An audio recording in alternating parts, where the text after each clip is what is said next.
जब भी मैं राजस्थान जाती हूँ, somehow मेरा दिल करता है कि मैं वो ही पेंट करूँ, वहीं की चीजें। अच्छा। Basically all Indian old architecture inspires मी, चाहे मंदिर हो, चाहे चर्च हो, चाहे पुरानी हवेलियां हो, यू नो, दे जी। Inspire me. और मैं अगर खंड ओल्ड भी बनाती हूँ, you know, old ancient architecture, इतना सुंदर कल्चर और इतनी अच्छी इमारतें।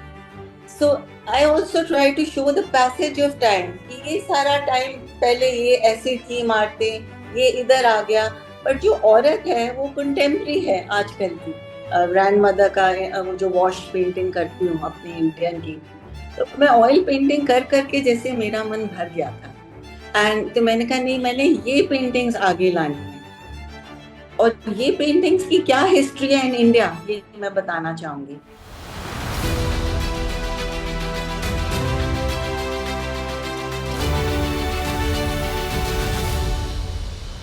नमस्कार। डायलॉगस के सामाजिक विमर्श कार्यक्रम में आपका स्वागत है। मैं आपके साथ हूँ प्रीता हरित। कला सिर्फ रंगों का मेल नहीं, कला समाज की रूह होती है, उसका आईना होती है। आज हम मिल रहे हैं एक ऐसी कलाकार से जिनकी तूलिका जब चलती है तो कैनवस को समय, स्मृति और संस्कृति तीनों से एक साथ भर देती है, एक साथ रंग देती है। शुचि कृष्ण जी, नमस्कार। डायलॉगस में आपका स्वागत है। आप कैसी हैं? मैं बिल्कुल ठीक हूँ। Thank you so much for bringing me and my art forward. Thank you. Shuchi Krishna ji एक चित्रकार हैं, एक कलाकार हैं जिन्होंने अपनी कला में पुरानी हवेलियों, मंदिरों, चर्चों और टूटे स्तंभों और सोचती हुई महिलाओं को एक विशेष भाव के साथ जीवंत किया है। राजस्थान के आर्किटेक्चर और पुरानी इमारतों से प्रेरित शुचि की पेंटिंग्स हमें सिर्फ पुरानी चीज़ों की याद नहीं दिलाती, वे शायद हमें यह सोचने पर मजबूर करती हैं कि हम अपनी विरासत से कितना जुड़े हुए हैं। शुचि जी की पेंटिंग्स में एक गहरा स्मरण भाव है, जैसे हर तस्वीर अपने भीतर कोई कहानी छिपाए बैठी हो। और जब आप महिलाओं की तस्वीरें बनाती हैं तो वो तस्वीरें श्रृंगार की प्रतीक नहीं, बल्कि सोचती हुई चेतना सी नजर आती हैं, जैसे अपने समाज, अपनी संस्कृति और अपने अस्तित्व से संवाद सा कर रही हों। शुचि जी, कैसे आपने कला के क्षेत्र में कदम रखा और बतौर कलाकार आपका रंगों से संवाद आज आप हमारे दर्शकों से जरूर शेयर कीजिए। प्रीता जी, मैं अपनी ग्रैंड मदर के यहाँ मैंने अपना बचपन बहुत बिताया। एंड वो बहुत ही अच्छी कलाकार थी, आर्टिस्ट थी वो। तो मैं बचपन से उनको देखती थी पेंट करते हुए। एंड मैं बड़ी हुई हूँ, मेरे घर में मैंने बेस्ट से बेस्ट आर्ट देखा है। She had done her art college from Mayo college of arts Lahore. और वो अभिंद्रनाथ टैगोर की स्टूडेंट रही हुई हैं। और वो जिस तरीके से वो अपना करती थी आर्ट, वो बहुत पुराना तरीका था। It was known as the Bengal school of art, water colours में। तो वो मैं उस आर्ट में मैंने जन्म लिया। फिर मैंने बड़े होके ऑयल पेंटिंग वगैरह करी, अपना मैं उसमें फर्क उसमें आ गई। But I was always inspired by the paintings of my grandmother where I grew up. ठीक, तो मैं समझ गई कि आपकी प्रेरणा कहाँ से आती है। क्या किसी खास अनुभव या जगह ने आपको पुरानी इमारतों और हवेलियों की ओर खींचा? आपकी कला में समय और स्मृति का भाव बहुत गहरा दिखता है। तो क्या प्रेरणा रही? मैं हमेशा ट्रैवल तो बहुत करती थी, बट जब भी मैं राजस्थान जाती हूँ, somehow मेरा दिल करता है कि मैं वो ही पेंट करूं, वहीं की चीजें। अच्छा। Basically, all Indian old architecture inspires me, but somehow maybe Rajasthan से my grandmother and we were from Rajasthan, Ajmer, तो उससे मेरा ज्यादा, whenever I go there, वहाँ का architecture मुझे पीस देता है। I find it ji. very peaceful. जी, जैसे कि आपका आर्किटेक्चर है, जो आपका जो ये खंडित स्थापत्य जिसे हम कहते हैं, टूटी हुई इमारतें, टूटी हुई दीवारें, झुके हुए स्तंभ, तो आपको आपने कहा वो आपको अट्रैक्ट करता है और आपको पेंट करने के लिए इंस्पायर करता है, तो क्या ये सिर्फ सौंदर्य का विषय है, मतलब उसकी खूबसूरती, या उसके पीछे आपकी कोई सोच है, कोई सामाजिक संकेत है? क्या क्या वजह है, क्या मानसिकता है? हाँ, मेरे को बहुत इंस्पायर करती हैं ये पुरानी चीजें, बेसिकली चाहे मंदिर हो, चाहे चर्च हो, चाहे पुरानी हवेलियां हो, यू नो, दे जी। Inspire me. और मैं अगर खंड ओल्ड भी बनाती हूँ, you know, old ancient architecture, उसके अंदर आई, अगर मैं सिर्फ खंडर नहीं बनाती, I try to bring out the old architecture, some points in it जो हम भूल गए हैं कि नहीं जी। उस टाइम में ये होता था। जैसे कहीं अगर कोई पुरानी सी इमारत है और उसमें सूर्यवंशी साइन है, you know, that motive, so that will inspire me, you know.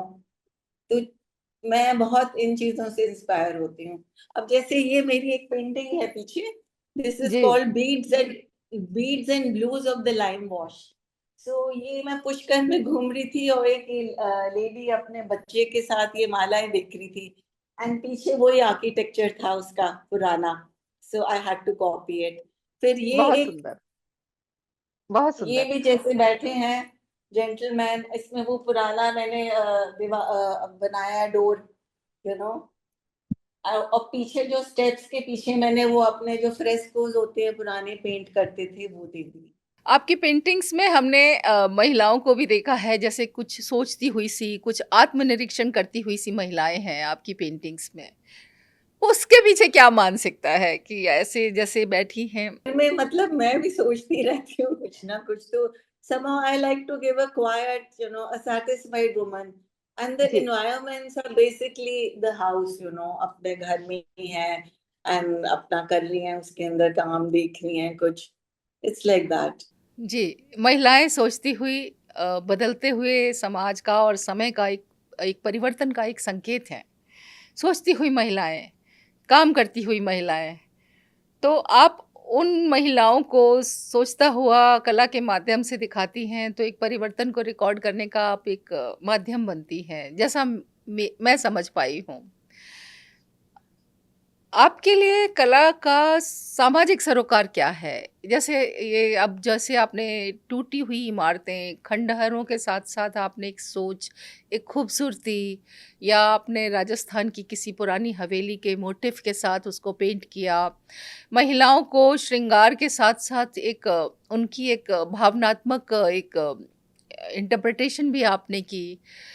तो आपको क्या लगता है कि कलाकार की कोई सामाजिक ज़िम्मेदारी इसके पीछे, मतलब आपकी क्या सोच है? आप उसको समाज से कैसे लिंक करेंगी आपकी कला को, कि आपने समाज को अपनी कला के माध्यम से, अपनी तस्वीरों के माध्यम से आपने क्या दिया समाज को? क्या देना चाह रही हैं? मैं यही दिखाती हूँ that some I don't know, I feel, अभी मैं ये बोल रही हूँ आपको कि we are, I feel I am blessed to be born in India, और मैं इस बहुत कल्चर में पैदा हुई हूँ, एंड इतना सुंदर कल्चर और इतनी अच्छी इमारतें। So I also try to show the passage of time कि ये सारा टाइम पहले ये ऐसी थी इमारतें, ये इधर आ गया, पर जो औरत है वो कंटेम्प्रेरी है आजकल की। तो हम अभी भी अपनी संस्कृति से जुड़े हुए हैं, एंड यू नो, मैं वही दिखाती हूँ कि they are happy doing what they are doing, you know. आपने आपने जैसे अपनी पेंटिंग्स में एक विरासत दिखाई है, आर्किटेक्चर दिखाया है, इसको आपने अपनी पेंटिंग्स के केंद्र में रखा है। बेसिकली आपने उसी के ऊपर बहुत काम किया है। तो आपको क्या लगता है कि इस विरासत का संरक्षण होना चाहिए, ज़रूरी है? क्योंकि हमारी विरासत हमारी उसकी उसका एक उसको हमें प्रिज़र्व करना चाहिए, उसको सुरक्षित करना चाहिए। अ, तभी कला का भी संरक्षण हो पाएगा, तभी वो कला के रूप में हम उसको कला की पारखी की नज़र से देख पाएँगे। हाँ जी, जब भी मैं कहीं जाती हूँ, कुछ भी सुंदर इमारतें पुरानी देखती हूँ, तो मेरे मन में यही आता है कि वो कितने सारे लोग होंगे, यू नो, जी।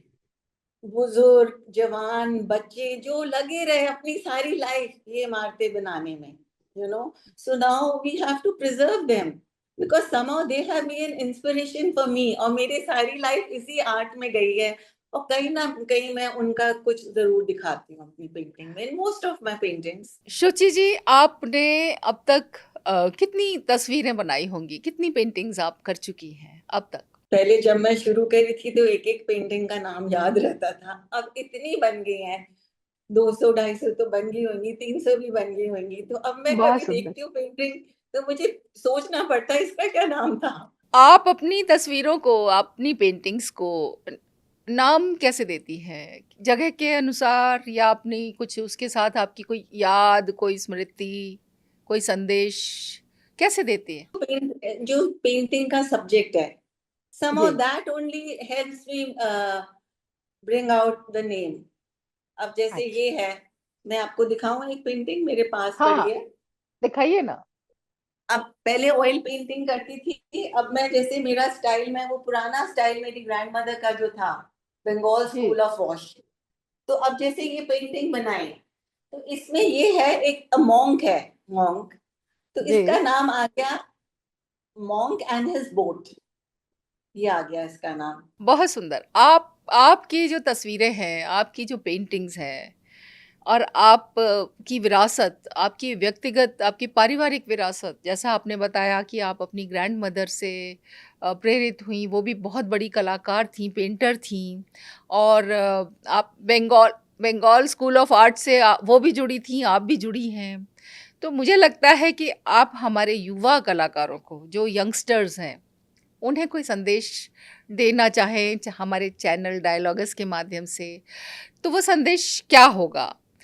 क्या उन युवाओं को कला की अभिव्यक्ति के साथ-साथ सामाजिक बदलाव के लिए भी पेंट करना चाहिए, इमोशनल पेंटिंग करनी चाहिए या कुछ कोई मैसेज देना चाहिए? तो आप क्या संदेश देंगी? मेरा मैसेज आर्ट के प्रति यही होएगा यंग पेंटर्स को, कि जो भी बनाओ अपनी मर्यादा में रह के बनाइए।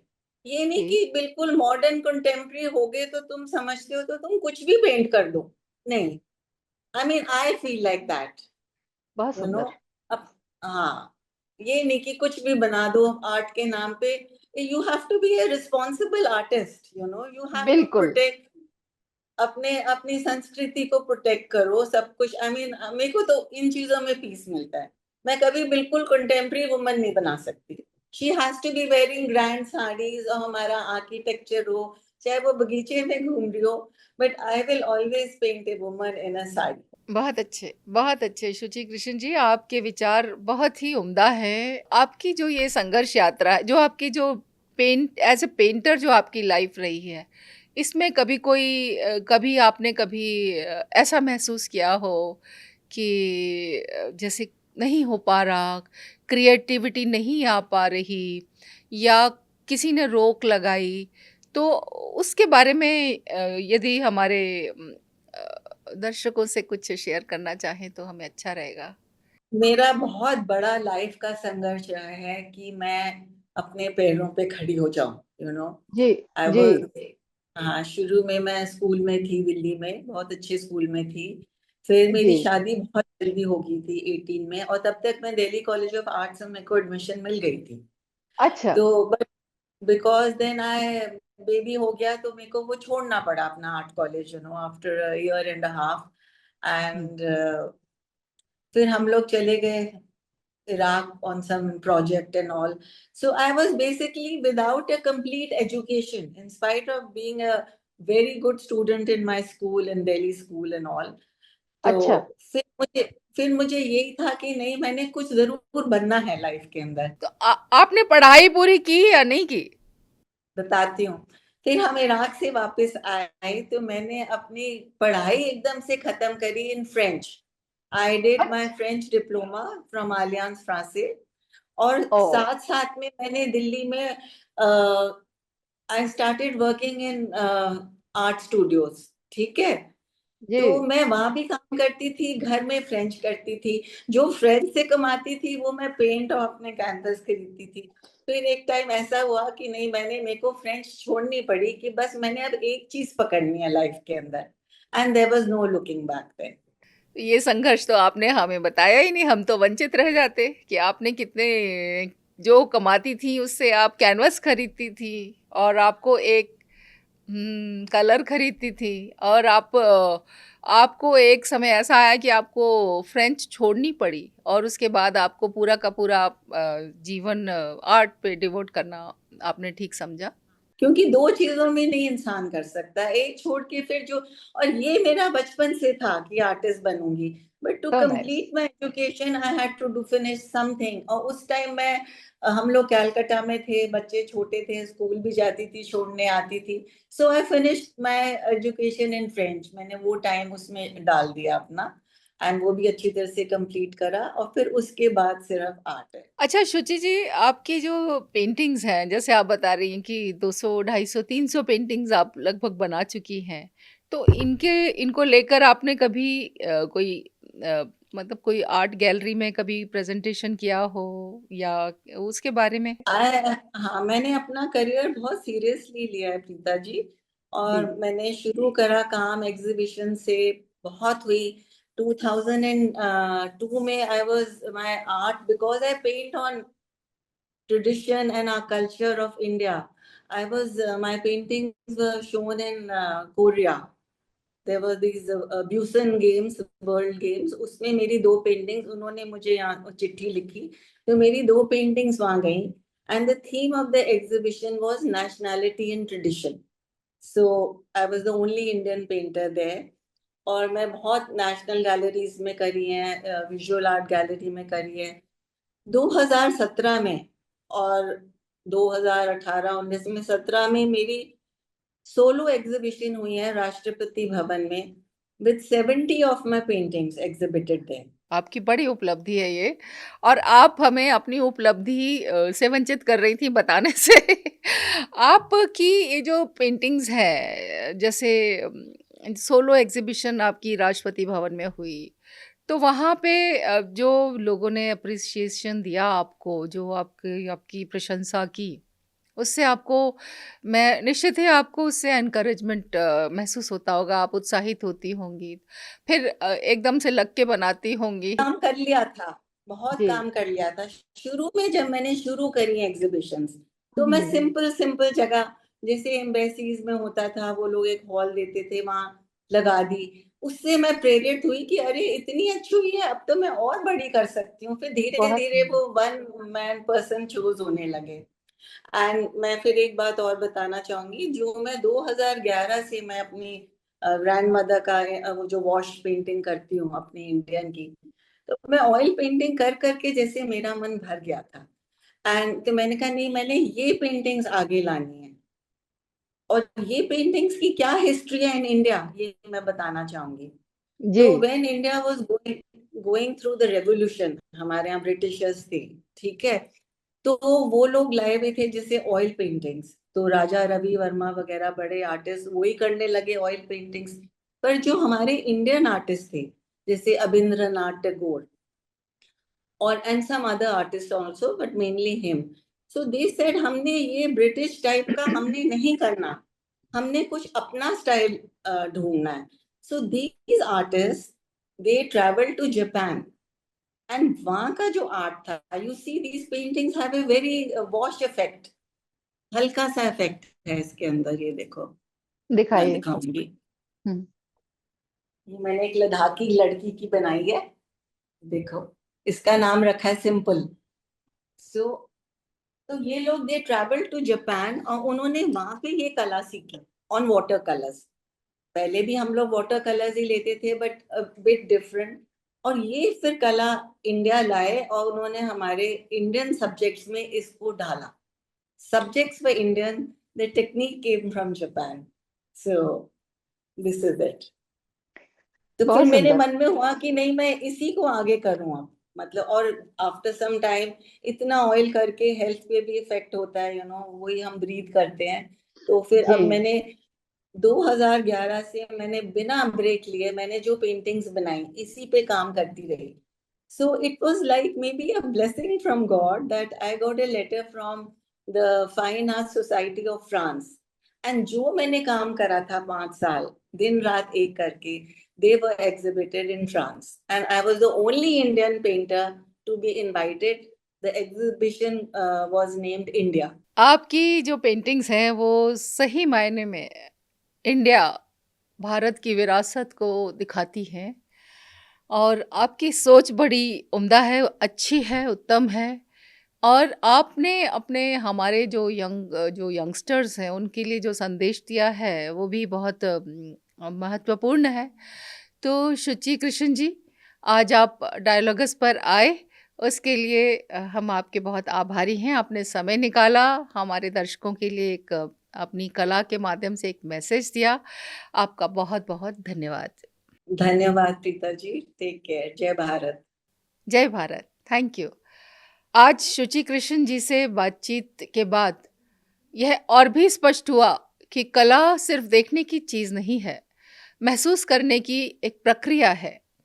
उनके चित्रों में हवेलियां बोलती सी लगती हैं, स्तंभ सुनाई देते से लगते हैं और सोचती हुई स्त्रियां हमें यह महसूस कराती हुई सी लगती हैं कि समाज की असली संवेदना खामोशी में भी व्यक्त हो सकती है।